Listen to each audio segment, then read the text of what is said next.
আমি একজন অধম গুনাহগার আশেকে রসুল,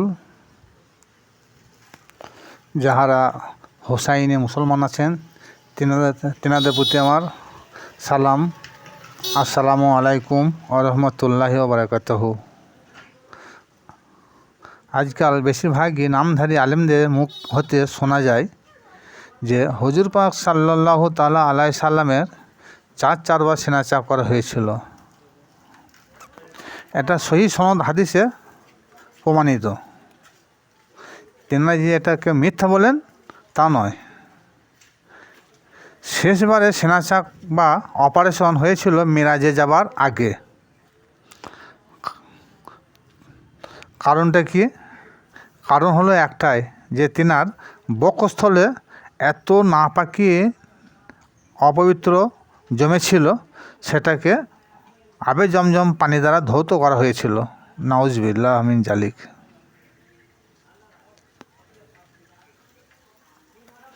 এত নাপাকি ময়লা ওনার ভিতরে জমেছিল যে একবার নয়, দুবার নয়, তিনবারও নয়, তিনবারও পরিষ্কার করে শেষ করতে পারে নাই। তারপরে চতুর্থবারে যখন অপারেশন বা সেনাচাপ করা হয়েছিল তখন তিনার বয়স ছিল 50 থেকে 53। চতুর্থবারে অপারেশন করার পর তিনি পুত পবিত্র হয়ে মিরাজে গমন করেছিলেন। এই হলো বর্তমান সমাজে নামধারী আলেমদের ওয়াজ। নিজেদেরকে আবার নাইবে রসুল বলে দাবি করে থাকেন। হায় হায়, কি আফসোস, কি আফসোস! এদের দ্বারা ইসলাম টিকে থাকতে পারে না। ওই সমস্ত নামধারী আলেমরা হলো এজিদি মুসলমান বা আলেম।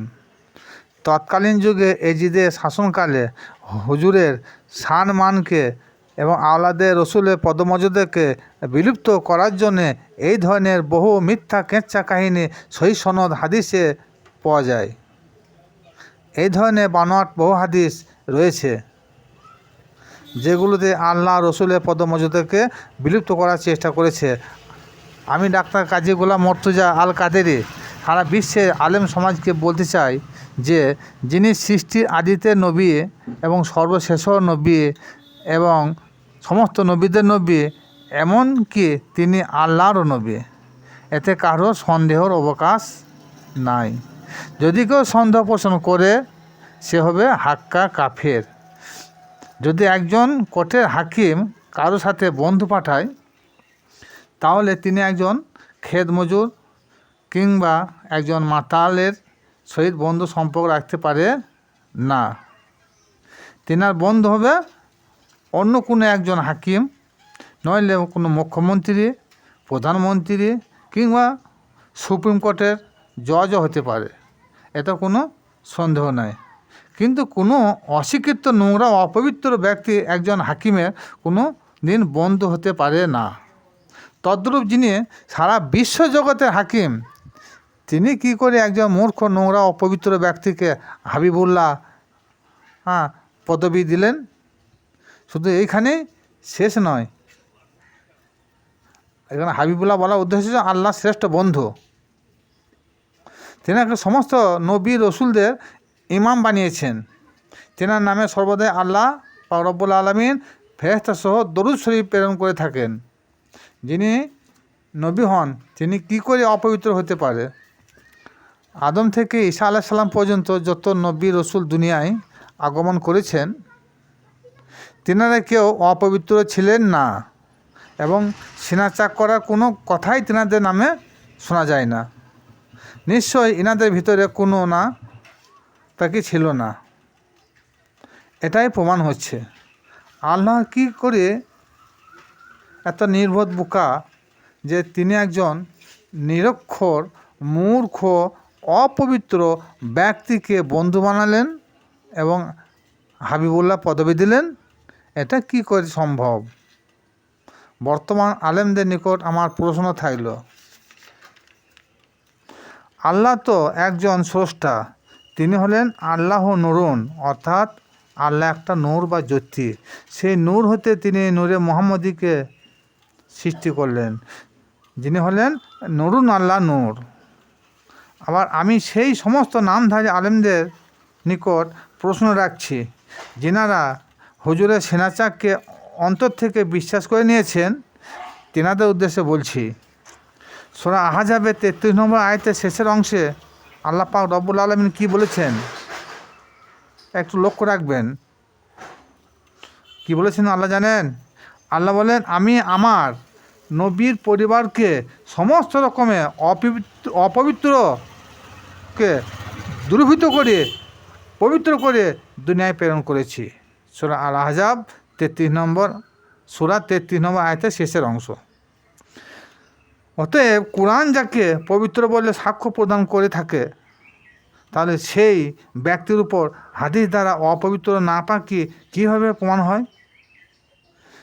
তাই যদি সত্য প্রমাণ হয়, তাহলে কোরআন থেকে হাদিসের প্রাধান্য বেশি হয়ে যাচ্ছে, কারণ নবীর সেনাচাকের ব্যাপারটা হাদিস শরীফে এসেছে। কারণটা কি? তিনি অপবিত্র, সেই অপবিত্রকে দূরীভূত করার জন্য ফেরেশতার মাধ্যমে অপারেশন করে ভিতরে ময়লা আবর্জনা নোংরা যা ছিল পরিষ্কার করে আবর্জনা যেমন পানি দিয়ে পরিষ্কার করেছেন। ভাবতেও অবাক। একটা কথা সর্বদাই মাথায় রাখবেন, যে আল্লাহর নৈকট্য লাভ করতে হলে পূত পবিত্র হয়ে নেক আমল সহ অর্জন করতে হবে। যে কোনো ব্যক্তি যেদিকে আল্লাহ মকবুল বান্দা হতে চায়, আল্লাহ নৈকট্য লাভ করতে চায়, তা সেই ব্যক্তিদের কমসে কম পূত পবিত্র হতে হবে এবং নেক আমল অর্জন করতে হবে, নচেত আল্লাহর নৈকট্য লাভ হাসিল করতে পারবে না। খাজা বাবা, গাউস বাগ, হাসান বসিরি, শামস তাবরিজ, দাতা বাবা, শাহ পরাণ, শাহজালাল, মনসুর হাল্লাজ রহমতুল্লাহ আলাই, এনারা কারা? এনারা হলেন আল্লাহর অলি বা বন্ধু এবং নিয়ামতপ্রাপ্ত বান্দা বা বন্ধু।